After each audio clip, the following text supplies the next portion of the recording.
जय हिंद एवरीवन। अगर आप अग्निवीर नेवी एमआर के पेपर का तैयारी कर रहे हो तो ये क्लास आपके लिए है। आज के इस क्लास में जीके के टोटल 25 मोस्ट इंपॉर्टेंट प्रश्न लिए गए हैं और इस क्लास में जीके के जितने भी प्रश्न लिए गए हैं तो मैं अपने पास से एक भी प्रश्न नया नहीं डाला हूँ। ये सारा प्रश्न पिछले साल पूछा गया था, प्रीवियस ईयर के प्रश्न है।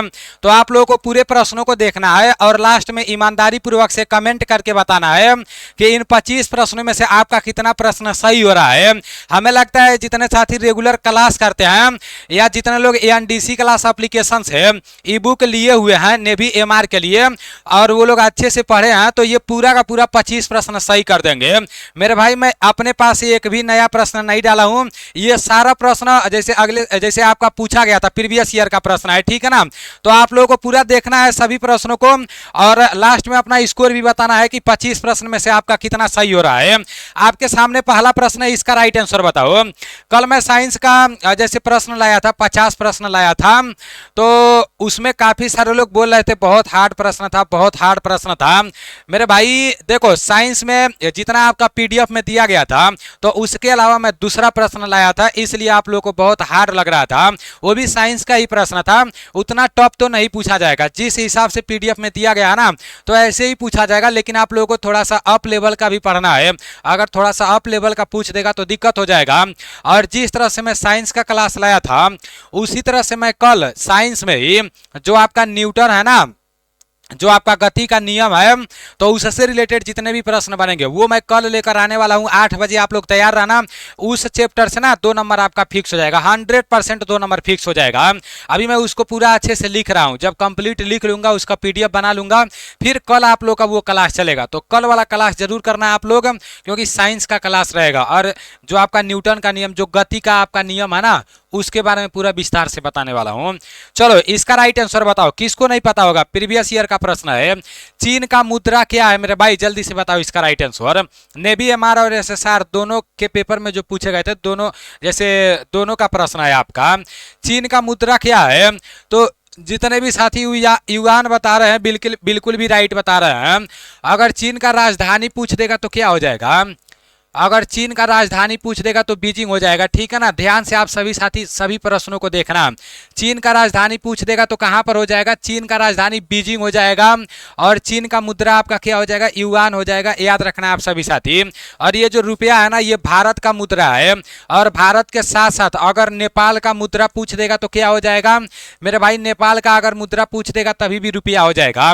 और इसके साथ साथ अगर इंडोनेशिया का मुद्रा पूछ देगा तो क्या हो जाएगा मेरे भाई, इंडोनेशिया का अगर मुद्रा पूछ देगा ना तो इसका भी आप लोगों का क्या हो जाएगा, रुपया हो जाएगा। उसके साथ साथ अगर पाकिस्तान का भी मुद्रा पूछ देगा तो पाकिस्तानी रुपया हो जाएगा, वहां का मुद्रा, ठीक है ना। और भूटान का अगर मुद्रा पूछ देगा तो क्या हो जाएगा मेरे भाई, अगर भूटान का मुद्रा पूछ देगा ना तो वो आपका नगुल्ट्राम हो जाएगा। याद रखना आप सभी साथी। और अगर आपके पेपर में बहरीन का मुद्रा पूछ देगा तो फिर ये दिनार हो जाएगा। याद रखना आप सभी साथी। अगर बहरीन का मुद्रा पूछ देगा तो क्या हो जाएगा, दिनार हो जाएगा। मुद्रा से रिलेटेड, राजधानी से रिलेटेड आपके पेपर में 100% प्रश्न पूछे जाएंगे, क्योंकि देखो प्रीवियस ईयर में पूछे गए थे, इससे पहले जो पेपर हुआ था उसमें भी पूछे गए थे, तो जो इस साल पेपर होगा उसमें भी पूछा जाएगा। तो इसको अच्छे से पढ़ लेना, ठीक है ना।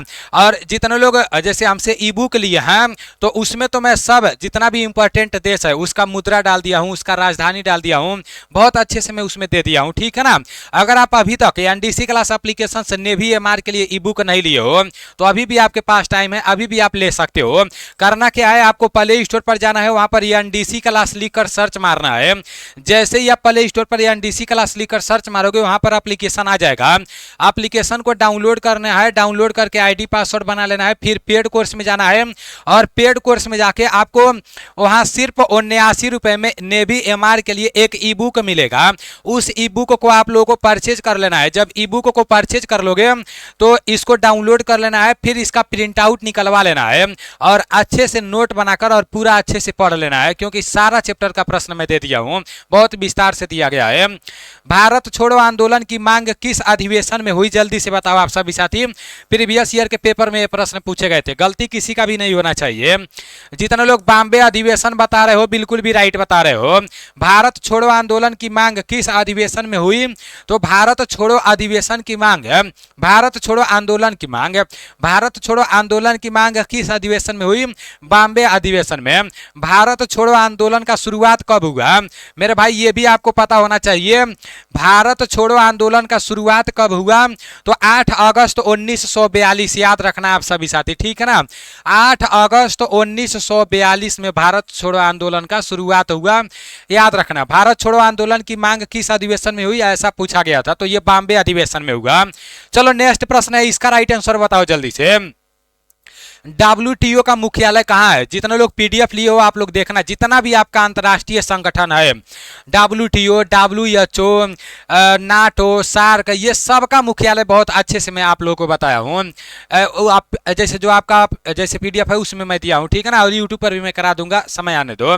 WTO का मुख्यालय कहाँ पर है, तो ये मेरे भाई WTO का बोलेगा ना तो जेनेवा आपका स्विट्जरलैंड हो जाएगा। स्विट्जरलैंड के जेनेवा में, जितने लोग बता रहे हो ऑप्शन बी बता रहे हो, राइट बता रहे हो। अगर WHO का बोल देगा, वर्ल्ड हेल्थ ऑर्गेनाइजेशन का बोल देगा, तो मेरे भाई वो भी आपका जेनेवा हो जाएगा, स्विट्जरलैंड के जेनेवा। WHO का मुख्यालय कहाँ पर है, जेनेवा में है, ठीक है ना।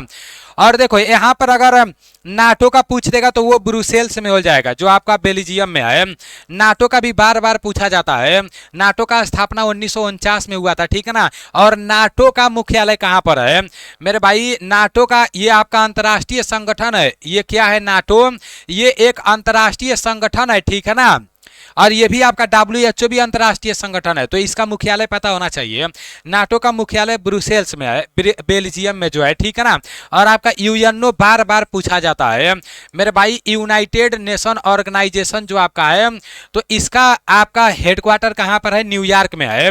UNO का स्थापना कब हुआ, ये भी तो आपको पता होना चाहिए, ये भी पूछ देता है बार बार। तो मेरे भाई UNO का स्थापना 24 अक्टूबर 1945 को हुआ, ठीक है ना। कब हुआ, 24 अक्टूबर 1945 को हुआ। और नाटो का स्थापना कब हुआ, तो इसका स्थापना 4 अप्रैल 1949 को हुआ, ठीक है ना। 4 अप्रैल 1949 को हुआ। तो ये सब आपको पता होना चाहिए, क्योंकि पेपर में अगले साल ये पूछा गया था ना, जैसे जो आपका प्रीवियस ईयर में पूछा गया था, तो आने वाले समय में भी पूछेगा। आपका नेक्स्ट प्रश्न है कि सबसे ज्यादा पानी सोखने वाली मिट्टी कौन सी है। पूरा मिट्टी के बारे में मैं अच्छे से आप लोगों को बताया हूँ, जल्दी से इसका राइट आंसर बताओ। सबसे ज्यादा पानी सोखने वाली मिट्टी कौन सी है, ये प्रश्न अगले साल पूछा गया था, अगले साल प्रीवियस ईयर में। सबसे ज्यादा पानी सोखने वाली जो मिट्टी है वो चिकनी मिट्टी है, याद रखना आप सभी साथी, जलोढ़ मिट्टी नहीं कर देना मेरे भाई। अगर पूछ देगा ना कि सबसे अधिक उपजाऊ मिट्टी कौन सी है, तो वो आपका जलोढ़ मिट्टी हो जाएगा। सबसे अधिक उपजाऊ मिट्टी अगर बोल देगा तो क्या हो जाएगा, सबसे अधिक उपजाऊ मिट्टी अगर बोल देगा तो वो आपका जलोढ़ मिट्टी हो जाएगा। सबसे ज्यादा पानी सोखने वाली मिट्टी चिकनी मिट्टी हो जाएगा, ठीक है ना, याद रखना। और मेरे भाई देखो, चिकनी मिट्टी और काला मिट्टी ये भी दे सकता है, काला मिट्टी भी दे सकता है, तो चिकनी और काला दोनों होता है। लेकिन अगर ऑप्शन में चिकनी रहेगा तो चिकनी पर मारना है, अगर काला रहेगा तो काला पर ट्रिक मारना है, ठीक है ना, याद रखना आप सभी साथी। चलो नेक्स्ट प्रश्न आपके सामने है। मिट्टी 8 प्रकार का होता है, बहुत अच्छे से बताया हूँ। रानी का वाव कहाँ पर स्थित है, मेरे भाई रानी का वाव कहाँ पर स्थित है, आप लोग जल्दी से बताओ। आपके सामने 4 ऑप्शन है, राजस्थान, गुजरात, हरियाणा और महाराष्ट्र। मैं आप लोगों को कितना बार बताया हूं कि राजस्थान में खेतड़ी कहां पर स्थित है, अगर ऐसा बोलेगा तो वो आपका राजस्थान हो जाएगा। देखो खेतड़ी, काफी सारे लोग सोचेंगे यार ये खेतड़ी क्या होता है, जगह का नाम है। तो जो फेमस जगह होता है ना, जैसे जहां से मान लो कहीं से पेट्रोलियम निकल रहा है, कहीं से कोई खनिज पदार्थ निकल रहा है, तो मेरे भाई उसको पूछा जाता है, ठीक है ना। जब खेतड़ी बोल देगा तो वो राजस्थान में हो जाएगा। और रानी का बाव कहां पर है, तो ये गुजरात जितने भी साथी बता रहे हो बिल्कुल भी राइट बता रहे हो। गुजरात जितने लोग बता रहे हो रानी कबाब बिल्कुल भी राइट बता रहे हो। हरियाणा के बारे में तो मैं आप लोगों को बहुत अच्छे से बताया हूँ कि हरियाणा में आप लोगों का राखी गढ़ी है, आप लोगों को अच्छे तरीके से पता होगा। आपका उधर ही पानीपत है जहाँ पर आपका युद्ध हुआ था, तो वो सब आपको पता होना चाहिए, ठीक है ना। आपका नेक्स्ट प्रश्न है भारत का राष्ट्रीय वृक्ष क्या है। देखो अगले साल पूछा गया था, यहाँ से देखो बस ये नहीं सोचना है कि क्या क्या पूछा गया था, ये भी देखना है कि सारा टॉपिक, ये सारा टॉपिक मैं ई बुक में दिया हूँ। जब प्रीवियस ईयर का प्रश्न देखा हूँ ना तो मैं सोचा हूँ हाँ ई बुक बनाया गया है, मिट्टी दिया हूँ बहुत अच्छे तरीके से मेरे भाई, ये सारी चीजें आपको दिया हूँ। राष्ट्रीय वृक्ष, राष्ट्रीय फल, राष्ट्रीय फूल जो भी है सब अच्छे से दिया हूँ। तो मेरे भाई भारत का राष्ट्रीय वृक्ष क्या है, ये आपका बरगद है। बताओ किसी का गलत नहीं होना चाहिए, आज 25 में 25 सही होना चाहिए क्योंकि इजी प्रश्न है, ठीक है ना। आपका नेक्स्ट है फीफा वर्ल्ड कप 7वीं बार किस खिलाड़ी ने जीता, ऐसा प्रश्न पूछा गया था। चलो जो फीफा वर्ल्ड कप है इसका संबंध किससे है मेरे भाई, इसका संबंध किससे है बताओ जल्दी से आप सभी साथी अपने मन में सोच लो। फीफा वर्ल्ड कप का संबंध किससे है बताओ आप सभी साथी मेरे भाई। फीफा वर्ल्ड कप का संबंध किससे है तो फुटबॉल से है, ठीक है ना, याद रखना है आप सभी साथी। किससे है तो ये आपका फुटबॉल से है। अब मेरे भाई यहाँ पर बोल रहा है कि फीफा वर्ल्ड कप 7वीं बार किस खिलाड़ी ने जीता, तो मेरे भाई 7वीं बार कौन जीता है तो लियोनेल मेसी हो जाएगा, ठीक है ना।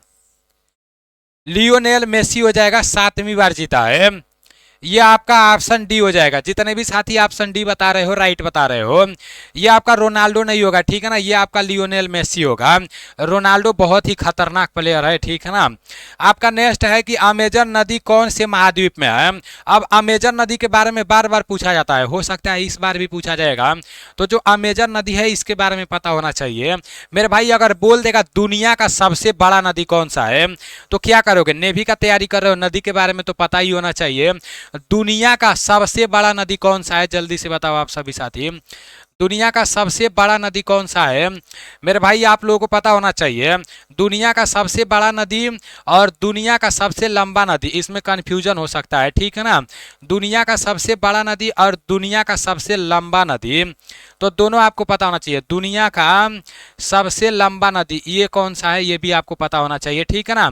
दुनिया का सबसे लंबा नदी, ये दोनों नदी आपको पता होना चाहिए। सबसे बड़ा नदी, सबसे लंबा नदी। जब सबसे बड़ा नदी बोलेगा तो अमेजन को बोला जाता है, ठीक है ना। सबसे बड़ा नदी किसे बोला जाता है, अमेजन को बोला जाता है, याद रखना आप सभी साथी। और दुनिया का सबसे लंबा नदी किसे बोला जाता है, नील नदी को बोला जाता है। नील नदी का जो लंबाई है ना वो 6,650 किलोमीटर है, याद रखना। और अगर भारत का सबसे लंबा नदी बोल देगा तो क्या हो जाएगा, वो आपका गंगा हो जाएगा। गंगा की लंबाई कितनी है 2525 किलोमीटर है। अगर ऐसे बोल देगा कि दक्षिणी भारत की सबसे लंबी नदी कौन सी है तो वो गोदावरी नदी हो जाएगा। गोदावरी नदी का लंबाई कितना है 1465 किलोमीटर है। तो ये सब पता होना चाहिए। दक्षिणी भारत की सबसे लंबी नदी गोदावरी है, और अगर वैसे उत्तरी भारत का बोलेगा या बोलेगा पूरे संपूर्ण भारत का सबसे लंबी नदी तो वो गंगा नदी है।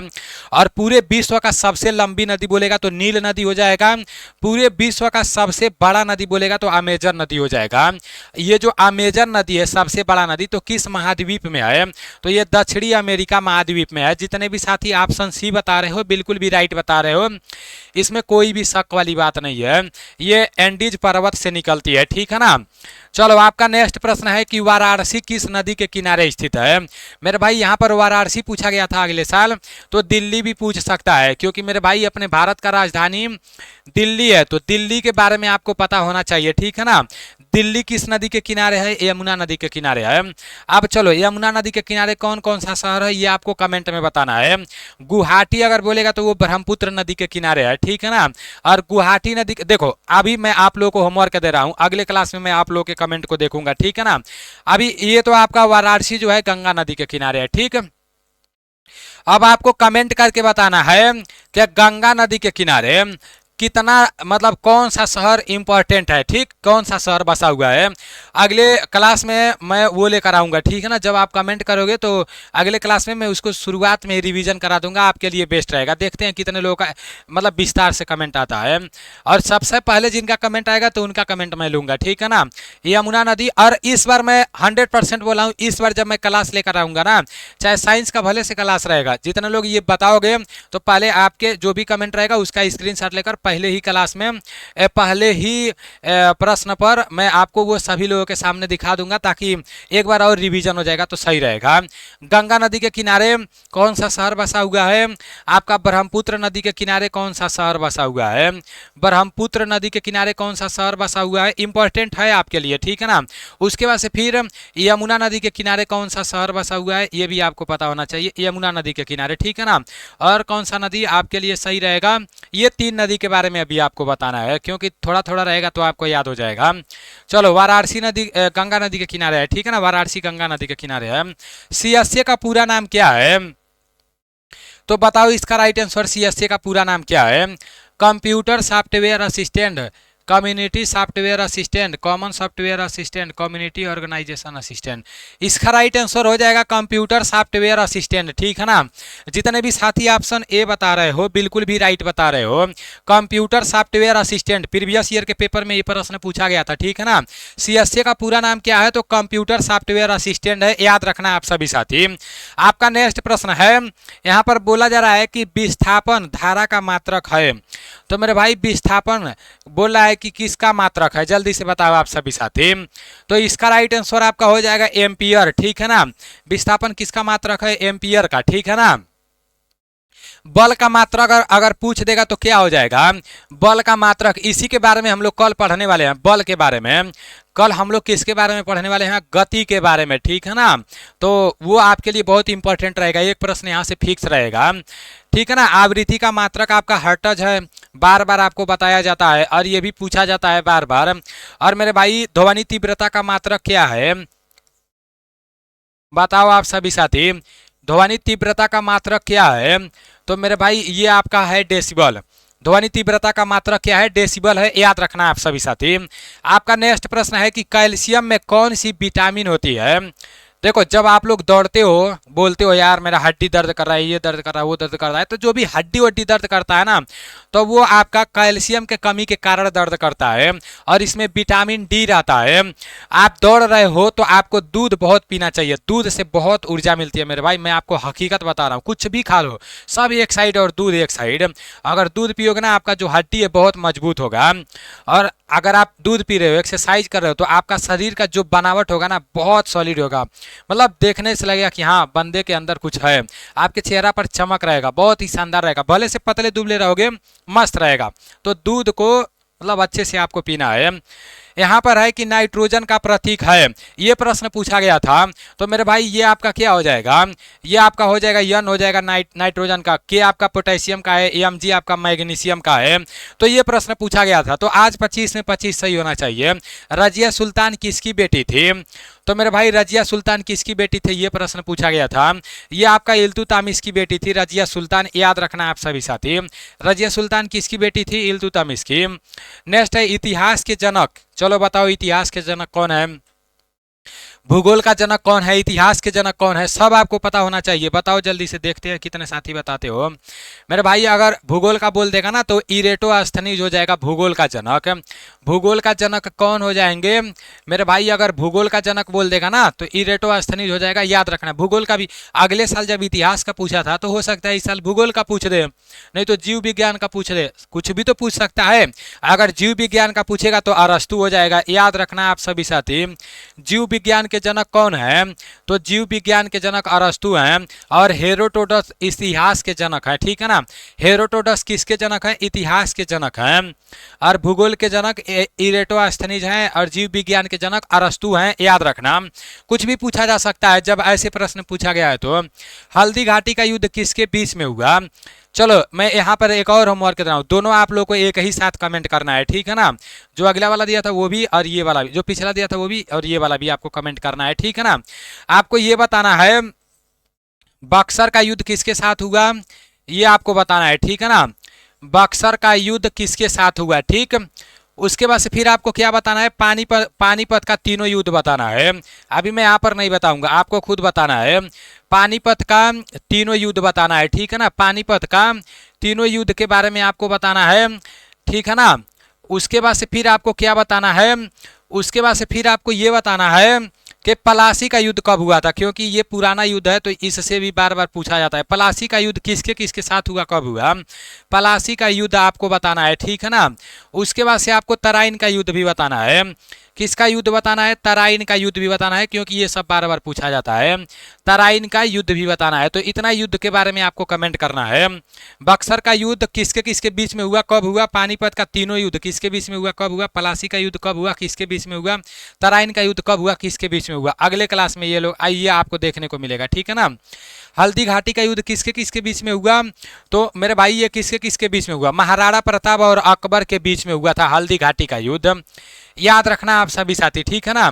महाराणा प्रताप और अकबर के बीच में हल्दी घाटी का युद्ध हुआ था, याद रखना। ये बाबर और इब्राहिम लोदी, ये आपको बताना है, मैं नीचे लिख दिया हूँ, ठीक है ना। अगर बता दूंगा तो फिर कल क्या बताओगे। CSS का पूरा नाम क्या है, तो CSS देखो फुल फार्म से रिलेटेड भी पेपर में प्रश्न पूछता है, और जो मेरा ई बुक है उसमें मैं पूरा फुल फार्म दे दिया हूँ, आप लोग देखना लास्ट में।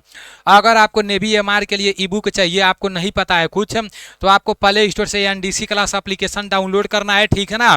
मैं बार बार क्यों बोलता हूँ, बहुत लोग नए रहते हैं, नहीं पता रहता है। ये NDC क्लास एप्लीकेशन डाउनलोड करके इसमें ID पासवर्ड बना लेना है, फिर पेड कोर्स में जाना है, और वहाँ से सिर्फ 89 रुपये में आपको पूरा ई बुक देखने को मिल जाएगा, ठीक है ना। और उस ई बुक में नेवी MR का ऑफिशियल सिलेबस है, सब कुछ अच्छे से बताया गया दिया गया है। चलो CSS का पूरा नाम क्या है, जल्दी से बताओ, जल्दी से बताओ, देखते हैं कितने लोग बताते हो। जितने भी साथी कैस्केडिंग स्टाइल सीट्स बता रहे हैं, राइट बता रहे हैं। कैस्केडिंग स्टाइल सीट्स जितने लोग बता रहे हैं बिल्कुल भी राइट बता रहे हैं, कोई शक वाली बात नहीं है। नेक्स्ट है कि खानवा का युद्ध कब हुआ, तो मेरे भाई खानवा का युद्ध कब हुआ, जल्दी से बताओ, देखते हैं कितने लोग बताते हो। खानवा का युद्ध आपका 1527 में हुआ था मेरे भाई, 16 मार्च 1527। जितने भी साथी बता रहे हो बिल्कुल भी राइट बता रहे हो। 16 मार्च 1527 में खानवा का युद्ध हुआ था, याद रखना, ठीक है ना। खानवा का युद्ध कब हुआ, 16 मार्च 1527 में। नेवी का जो सर्वोच्च पद होता है वो कौन सा होता है, बताओ जल्दी से, ये भी पूछा गया था। नेवी का सबसे ऊंचा पद मेरे भाई, जैसे आर्मी में आपका जनरल होता है, लेफ्टिनेंट जनरल होता है, मेजर होता है, general, lieutenant general, major, colonel, brigadier, lieutenant colonel, ये सब होता है ना आर्मी में। तो मेरे भाई इसमें सबसे ऊंचा पद कौन सा होता है, जल्दी से बताओ, देखते हैं कितने साथी बताते हो। जितने भी साथी एडमिरल बता रहे हो बिल्कुल भी राइट बता रहे हो। जितने भी साथी एडमिरल बता रहे हो राइट बता रहे हो। नेवी में सर्वोच्च पद कौन सा होता है, तो नेवी में सबसे ऊंचा पद एडमिरल होता है। नेवी का तैयारी कर रहे हो तो ये पता होना चाहिए। नेवी का स्थापना कब हुआ मेरे भाई, ये भी आपको पता होना चाहिए। और नेवी का स्थापना के साथ साथ ये भी आप लोग को पता होना चाहिए नेवी दिवस कब मनाया जाता है। तो नेवी दिवस कब मनाया जाता है ये भी आपको पता होना चाहिए, ठीक है ना। कई बार मैं आप लोगों को बता दिया हूँ, नेवी दिवस कब मनाया जाता है आपको पता होना चाहिए मेरे भाई। नेवी दिवस कब मनाया जाता है, तो 4 दिसंबर को मनाया जाता है, ठीक है ना। 4 दिसंबर को नेवी दिवस मनाया जाता है, और 26 जनवरी 1950 को नेवी का स्थापना हुआ, याद रखना आप सभी साथी, ठीक है ना। और आपका नेवी दिवस कब मनाया जाता है, तो ये आपका मनाया जाता है 4 दिसंबर को। आपका आर्मी के बारे में भी मैं आप लोग को अच्छे से बता दिया हूँ। चलो आपका नेक्स्ट प्रश्न है यहाँ पर कि भारत व तिब्बत के बीच कौन सी पर्वत श्रृंखला है, जल्दी से बताओ आप सभी साथी। भारत व तिब्बत के बीच कौन सी पर्वत श्रृंखला है, जल्दी से इसका राइट आंसर बताओ। अच्छा प्रश्न है मेरे भाई, पर्वत श्रृंखला से रिलेटेड आपके पेपर में प्रश्न पूछा जाता है, तो गलती किसी का भी नहीं होना चाहिए। इसका राइट आंसर हिमालय पर्वत हो जाएगा। जितने भी साथी हिमालय पर्वत बता रहे हो राइट बता रहे हो। भारत का सबसे पुराना पर्वत कौन सा है, भारत का सबसे पुराना पर्वत कौन सा है मेरे भाई, ये भी पता होना चाहिए। भारत का सबसे पुराना पर्वत कौन सा है, तो ये मेरे भाई है आपका अरावली, ठीक है ना। भारत का सबसे पुराना पर्वत अरावली है। भारत व तिब्बत के बीच कौन सी पर्वत श्रृंखला है, तो ये आपका है हिमालय पर्वत, याद रखना। माउंट एवरेस्ट के बारे में बहुत अच्छे से बताया हूँ। द्वितीय विश्व युद्ध कब हुआ, जल्दी से बताओ, देखते हैं कितने साथी बताते हो। द्वितीय विश्व युद्ध कब हुआ, जल्दी से इसका राइट आंसर बताओ, जल्दी से आप लोग बताओ। ये तो सभी लोगों को पता होना चाहिए, ठीक है ना। जल्दी से इसका राइट आंसर बताओ मेरे भाई, सभी लोगों को पता होना चाहिए।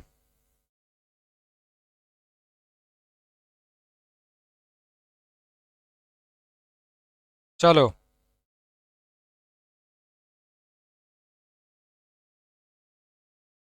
नेवी का भर्ती आ गया है क्या? अरे तरीके, एसएससी जीडी का भर्ती आ गया है क्या? ओके, हम देखते हैं,